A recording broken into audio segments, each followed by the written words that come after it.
नमस्कार, टाइम्स हिमाचल के लिए आज दिन भर में हेडलाइंस के साथ मैं सपना शर्मा आपका स्वागत करती हूं। पेश है आज दिन भर की मुख्य खबरें। लोक निर्माण मंत्री विक्रमादित्य सिंह ने कहा कि अवैध डंपिंग पर होगी कार्रवाई, सड़कों को बहाल करने के दिए आदेश।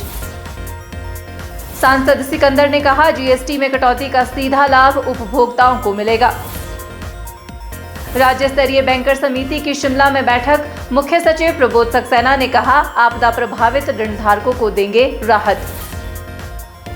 टीबी पर नियंत्रण और जागरूकता के लिए सोलन में बैठक का आयोजन। एचआरटीसी पेंशनरों ने शिमला में सरकार के खिलाफ खोला मोर्चा।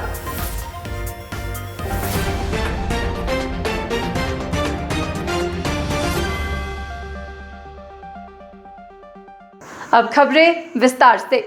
हिमाचल प्रदेश के लोक निर्माण मंत्री विक्रमादित्य सिंह ने सोलन में पत्रकारों से बातचीत के दौरान कहा कि हिमाचल प्रदेश में अवैध तौर पर डंपिंग करने वालों की जांच के आदेश दे दिए गए हैं और दोषी ठेकेदारों के खिलाफ कार्रवाई की जाएगी। उन्होंने ये भी कहा कि जल्द ही लोक निर्माण विभाग की एक रिव्यू बैठक करके प्रदेश की ताज़ा स्थिति का जायजा लिया जाएगा और इसके बाद प्रदेश का दौरा किया जाएगा। लोक निर्माण मंत्री ने कहा कि नई सड़कों के निर्माण के लिए नई तकनीक अपनाई जाएगी।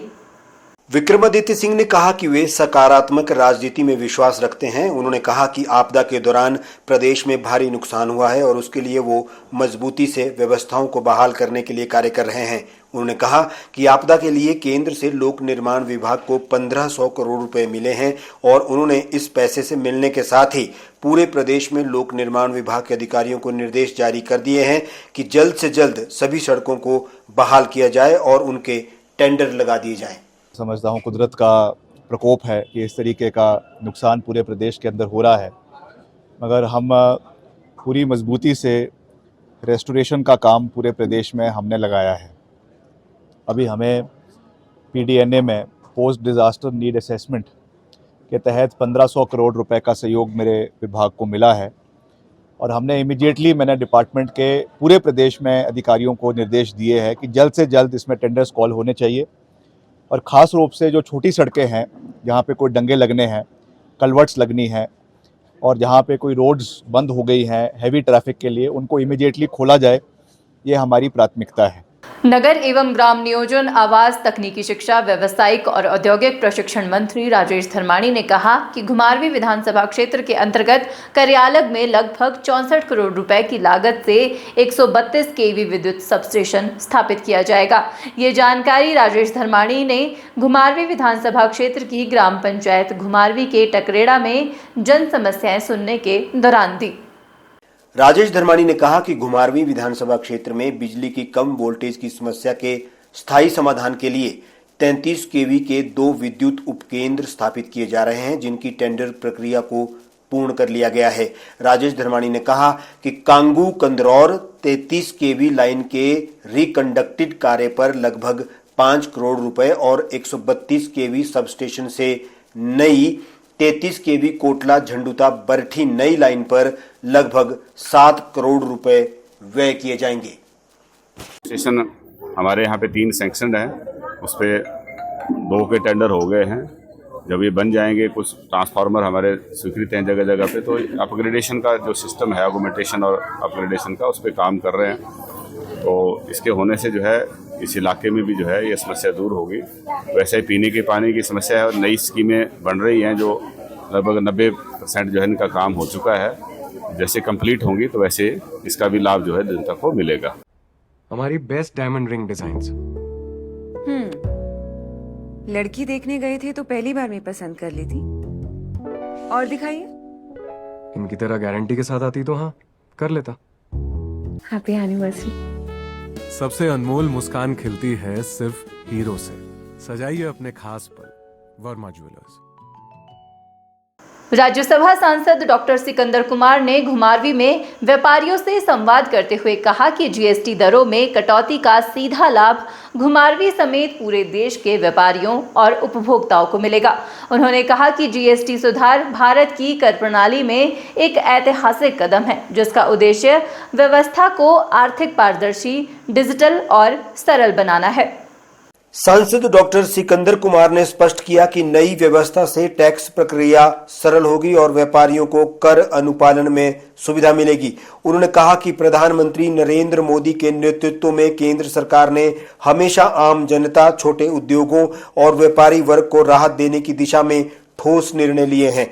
जीएसटी दरों में कमी उसी कड़ी का एक हिस्सा है जिससे न केवल व्यापारियों को राहत मिलेगी बल्कि उपभोक्ताओं को भी सस्ते दामों पर वस्तुएं उपलब्ध होगी। आज सुबह मैं ढली शिमला में था, वहाँ दुकानदारों से मेरा मिलना हुआ, बहुत अच्छा रिस्पांस उन्होंने दिया। और आज मेरे साथ जो पूर्व में यहाँ से मंत्री रहे हैं आदरणीय राजेंद्र गर्ग जी और पार्टी के अन्य पदाधिकारी मेरे साथ हैं और आम जनमानस हैं।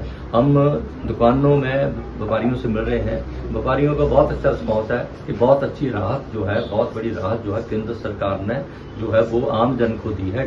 हिमाचल प्रदेश की राजधानी शिमला में आज महत्वपूर्ण बैठक हुई। इस बैठक की अध्यक्षता मुख्य सचिव प्रबोध सक्सेना ने की। राज्य स्तरीय बैंकर समिति की महत्वपूर्ण बैठक में आपदा प्रभावित ऋणधारकों को राहत प्रदान करने पर चर्चा की गई। मुख्य सचिव प्रबोध सक्सेना ने बैठक की अध्यक्षता के बाद मीडिया से बातचीत के दौरान कहा कि आपदा के कारण कई ऋणधारकों की ऋण अदायगी क्षमता प्रभावित हुई है। बैठक में ये निर्णय लिया गया है कि कृषि, एमएसएमई और ऋणधारकों के ऋण अदायगी को पुनः निर्धारित करने का प्रस्ताव जल्द ही बैंकों द्वारा घोषित किया जाएगा। मुख्य सचिव प्रबोध सक्सेना ने कहा कि बैठक में लिए गए निर्णय से प्रभावित ऋण धारकों को राहत मिलेगी और वे अपने ऋणों का भुगतान करने में सक्षम हो पाएंगे। मुख्य सचिव ने कहा कि राज्य सरकार प्रभावित ऋण धारकों को हर संभव सहायता प्रदान करने के लिए प्रतिबद्ध है और बैंकों के साथ मिलकर काम कर रही है ताकि उन्हें राहत प्रदान की जा सके। आज तो मुख्य रूप से ये तय हुआ कि हम एक रेजोल्यूशन पास करेंगे और सारे बैंकों से अनुरोध करेंगे कि वो अपने हेड ऑफिस से ये अनुमति लें कि इस तरह का रिलीफ पैकेज जो है वो इन अकाउंट्स को दिया जाए और इसको शीघ्रतम इम्प्लीमेंट करने पे भी सहमति बनी है। इसके अलावा बहुत से बैंकर्स ने कुछ ऐसे टेक्निकल इश्यूज रेस किए हैं जिस पे आरबीआई को चिंतन करना होगा। हिमाचल प्रदेश विश्वविद्यालय के शिक्षक 24 घंटे के अनशन पर बैठे हैं। ये अनशन विश्वविद्यालय शिक्षक कल्याण संघ के बैनर तले हो रहा है। संघ के अध्यक्ष डॉक्टर नितिन व्यास ने बताया कि शिक्षक सीएएस पर लगाई गई रोक तुरंत हटाने और साल 2016 से लंबित डीए एरियर तुरंत जारी करने की मांग को लेकर अनशन कर रहे हैं। हिमाचल प्रदेश विश्वविद्यालय शिक्षक कल्याण संघ के अध्यक्ष डॉक्टर नितिन व्यास ने कहा कि हाल ही में बैंक से ओवरड्राफ्ट पर ब्याज के बदले वेतन देने के बारे में विचार किया जा रहा है। शिक्षक कल्याण संघ इसका भी विरोध करता है। इसके साथ ही संघ की ओर से विश्वविद्यालय के प्राध्यापकों के लिए 2 नए आवासीय भवन का निर्माण करवाने की भी मांग की जा रही है। मांगों की भी मैं बात करूं तो वो मांगे जो है वो रूटीन एक प्रोसेस है जिसको सिर्फ हिमाचल प्रदेश विश्वविद्यालय में सरकार की एक अधिसूचना है उसके तहत रोका गया है। मैं बात कर रहा हूं करियर एडवांसमेंट स्कीम की। करियर एडवांसमेंट स्कीम के तहत हमारे हिमाचल प्रदेश विश्वविद्यालय के अंदर 80% शिक्षक ऐसे हैं जो अभी तक अपनी प्रमोशंस की वेट कर रहे हैं। हिमाचल प्रदेश के लगभग 8000 एचआरटीसी पेंशनरों को सितंबर महीने की 26 तारीख होने के बाद भी पेंशन नहीं मिली। आराम करने की उम्र में पेंशनरों को सड़कों पर उतरकर पेंशन के लिए आंदोलन करना पड़ रहा है। लगभग 1 साल से एचआरटीसी पेंशनरों को समय पर पेंशन नहीं मिल रही है, जिससे रोजमर्रा के खर्चों, दवाई और परिवार का निर्वाह करना मुश्किल हो गया। ऐसे में अब एचआरटीसी पेंशनरों ने शिमला में प्रदर्शन कर सरकार के खिलाफ मोर्चा खोल दिया है। हिमाचल प्रदेश पथ परिवहन पेंशनर कल्याण संघ के राज्य अध्यक्ष देवराज ठाकुर ने बताया कि पिछले महीने भी 30 तारीख को पेंशन मिली थी। इस बार भी 26 तारीख हो गई है और पेंशन का अभी तक कोई अता पता नहीं है। 2 वर्षों से मेडिकल बिलों का भुगतान नहीं हुआ है। एरियर और डीए का भुगतान भी लंबित है। मार्च 2024 के बाद सेवानिवृत्त हुए एचआरटीसी कर्मचारियों को 1 रुपये भी पेंशन नहीं मिली है। 26 तारीख हो गई है महीने की और अभी तक हम पेंशन के लिए तड़फ रहे हैं। पेंशन मतलब ना उम्मीद हो चुकी है। पिछले महीने में लास्ट 30 तारीख को इन्होंने पेंशन खाते में डाली। अब जो रनिंग स्टाफ है पहली को वो दूसरी सैलरी लेने के लिए तैयार बैठे हैं, परंतु हमारे को अभी 26 तारीख आज हो गई है और अभी तक भी हमें कोई उम्मीद नहीं और आगे भी हमें कोई उम्मीद नज़र नहीं आती कि ये पेंशन इस महीने में दे पाएंगे, क्योंकि सेक्रेटरी फाइनेंस वो भी छुट्टी हैं। आपका हमारे जो सेक्रेटरी ट्रांसपोर्ट है, एडिशनल चीफ सेक्रेटरी ट्रांसपोर्ट, वो भी छुट्टी हैं। चीफ मिनिस्टर साहब भी कहीं विदेश दौरे पर हैं। हम सचिवालय में अपने मंत्री महोदय मुकेश अग्निहोत्री जी से भी मिलने की हमने कोशिश की, वो भी छुट्टी पे हैं। तो सारी सरकार छुट्टी पे है। यदि नई सरकार चलती है तो त्याग पत्र दो। टीबी मुक्त अभियान को लेकर नगर निगम सोलन ने एक विशेष बैठक का आयोजन किया। बैठक में टीबी को दूर करने के लिए विशेष मंथन किया गया और निर्णय लिया गया कि सभी वार्डों में कैंप लगाकर टीबी की जांच करवाई जाएगी ताकि इस अभियान को सार्थक किया जाए। नगर निगम सोलन की आयुक्त एकता कपटा ने बताया कि टीबी मुक्त अभियान को लेकर स्वास्थ्य विभाग के निर्देश पर एक बैठक का आयोजन किया गया। बैठक में ये निर्णय हुआ कि पार्षद अपने अपने वार्ड में लोगों को टीबी के बारे में जागरूक करेंगे। उन्होंने कहा कि जहां पार्षद बोलेंगे वहां पर स्वास्थ्य विभाग द्वारा कैंप भी आयोजित किए जाएंगे और टीबी से संबंधित जांच की जाएगी। हमारे यहाँ पर प्रोग्राम कोऑर्डिनेटर है, उनकी तरफ से ये इनिशिएटिव आया था हेल्थ डिपार्टमेंट की तरफ से कि वो हमारे जो पब्लिक रिप्रेजेंटेटिव है, काउंसलर्स हैं, इनको सेंसिटाइज कराना चाहते हैं टीबी को लेकर, क्योंकि टीबी जो है एक ऐसी बीमारी है जो हाईली कंटेजियस है, एकदम से फैलती है और लोगों में इसको लेकर अवेयरनेस जो है वो कम है, या लोग छुपाते हैं या फिर लोग हाफ ट्रीटमेंट लेते हैं। क्योंकि जो काउंसलर्स हैं उनका डायरेक्ट कांटेक्ट रहता है वार्ड के लोगों के साथ, तो हमें आशा है कि काउंसलर्स को क्योंकि सेंसिटाइजेशन हुआ है तो वो आगे अपने अपने वार्ड्स में इसको लेके लोगों को जागरूक करेंगे। सोलन में लैपटॉप्स पर कमाल का ऑफर सकते हैं। यहाँ सिर्फ 2000 रुपए पर मंथ से EMI भी स्टार्ट है। साथ ही यहाँ एंड ऑफ सीजन सेल में अप टू 50% तक के डिस्काउंट के साथ आप फ्रिज, वॉशिंग मशीन, LED जैसी इलेक्ट्रॉनिक्स भी अपने घर ले जा सकते हैं। Electronics D mall Solan.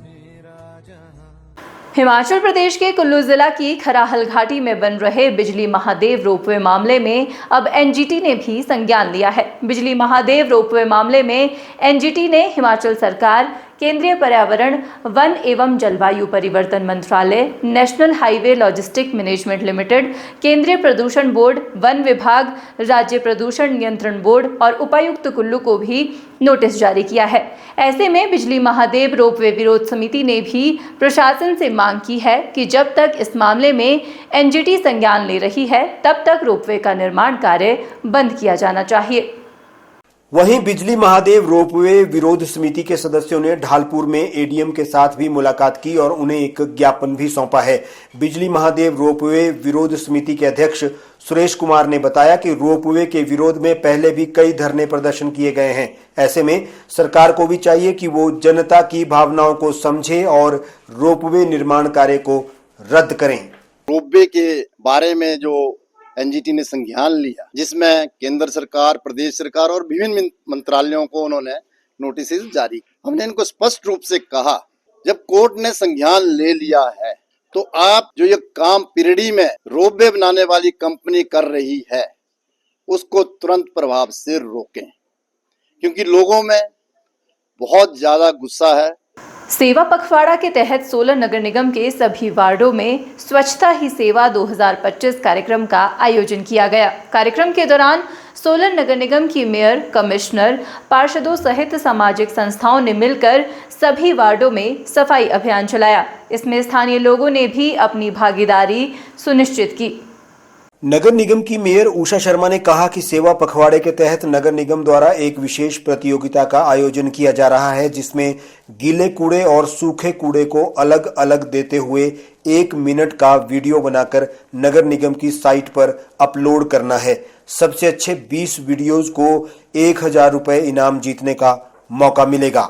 इसमें हमारे कर्मचारी और जैसे आज हमारे अलग अलग संस्थानों से भी लोग आए हैं, इसमें हमने एक अवेयरनेस कैंप दिया है कि सुंदर शहर स्वच्छ शहर, और लोगों से अपील की है कि आप कूड़ा बाहर ना फेंकें। आप हमारे डोर टू डोर वाले कर्मचारी आपके घर द्वार आते हैं, आप उनको दें। और इसमें हमने अपने कर्मचारियों को भी कहा है कि जो कूड़ा बाहर फेंक रहा है उनके ऊपर उनका चालान किया जाए। जिला कुल्लू के मुख्यालय ढालपुर मैदान में अंतर्राष्ट्रीय दशहरा उत्सव 2 अक्टूबर से मनाया जाएगा। इसके चलते प्लॉट आवंटन की प्रक्रिया भी प्रशासन द्वारा पूरी की जा रही है। ऐसे में बाहरी राज्यों से भी व्यापारी प्लॉट खरीदने के लिए यहां आ रहे हैं, लेकिन अब की बार दशहरा उत्सव समिति द्वारा ढालपुर मैदान में दुकानों को लगाने पर भी फेरबदल किया गया है। व्यापारियों का कहना है कि हर साल की तरह जहां उन्हें दुकानें दी जाती थी वहीं दी जाए और दुकानों का फेरबदल ना किया जाए। उत्तर प्रदेश से आए व्यापारी तफसीर और सुरेश का कहना है कि वो हर साल यहां पर कबाड़ी मार्केट में दुकान लगाने के लिए आते हैं। जब इस बार प्लॉट लेने गए तो इस बार उन्हें प्लॉट को खेल के मैदान के नीचे की ओर शिफ्ट कर दिया गया, जो बिल्कुल भी सही नहीं है। दुकानदारों का कहना है कि यहां पर सभी दुकानदार कबाड़ी मार्केट में दुकान लगाते हैं और अपना कारोबार करते हैं, लेकिन इस बार इसमें फेरबदल किया गया है। वर्षों से हमारे बाप दादा वहीं उसी जगह लगाते चले आ रहे हैं। आज हमारे साथ ये करा जा रहा है कि हमारी जगह पर झूले वालों को बिठा दिया गया है और जूते वालों को बिठा दिया गया है और हमको बिल्कुल लास्ट में कोने में फेंक दिया गया है। और उसका हमारा कहने का मतलब ये है कि आपने मार्केट जो पीछे डाली, या तो पूरी फड़ी मार्केट पीछे होती, जो ऊपर अमृतसर वाली मार्केट पीछे होती, तो सारे कबाड़ी मार्केट जो है पुराना फिला मार्केट होती है, सारी एकजुट होकर चलती। अब ये 3 में बट गई है, एक ऊपर चली गई है, फड़ी मार्केट यहाँ बीच में लगती है अपने ये रथ वाले रोड पे, और हम जो कोने में डाल दिया बिल्कुल लास्ट में, तो वहाँ तो कस्टमर ना के मुराद।